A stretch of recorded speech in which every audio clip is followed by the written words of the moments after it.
اعوذ باللہ من الشیطان الرجیم بسم اللہ الرحمن الرحیم رب اشرح لی صدری ویسر لی امری واحلل عقدۃ من لسانی یفقہوا قولی۔ منتخب احادیث اکرام مسلم۔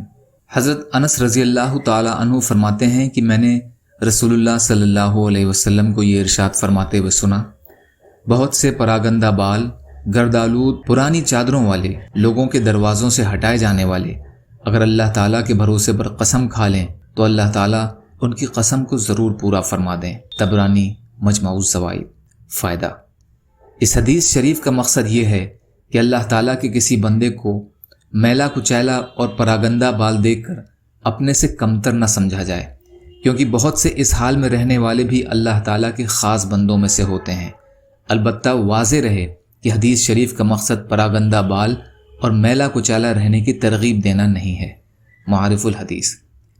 حضرت سہل بن سعد ساعدی رضی اللہ تعالی عنہ روایت کرتے ہیں کہ ایک شخص رسول اللہ صلی اللہ علیہ وسلم کے سامنے سے گزرے تو آپ صلی اللہ علیہ وسلم نے اپنے پاس بیٹھے ہوئے آدمی سے پوچھا، تمہاری اس شخص کے بارے میں کیا رائے ہے؟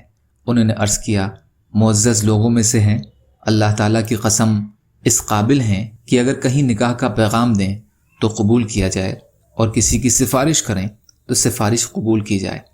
آپ صلی اللہ علیہ وسلم یہ سن کر خاموش ہو گئے۔ اس کے بعد ایک اور صاحب سامنے سے گزرے، آپ صلی اللہ علیہ وسلم نے اس آدمی سے پوچھا کہ تمہاری اس شخص کے بارے میں کیا رائے ہے؟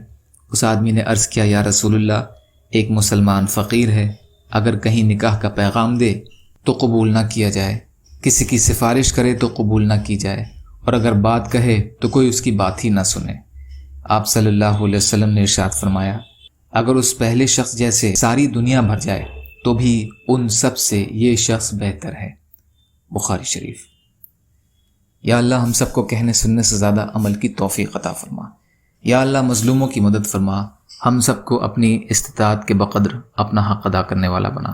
یا اللہ رحم کا، کرم کا، عافیت کا معاملہ فرما، سچی توبہ کی توفیق عطا فرما۔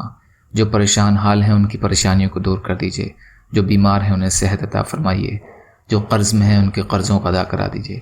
یا اللہ آپ قادر مطلق ہیں، آپ کے لیے ہر چیز آسان ہے، ہمارے لیے بھی آسانیاں پیدا فرمائیے۔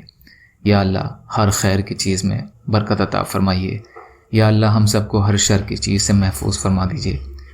سبحان ربک رب العزت عما یصفون وسلام علی المرسلین والحمد للہ رب العالمین برحمتک یا ارحم الراحمین۔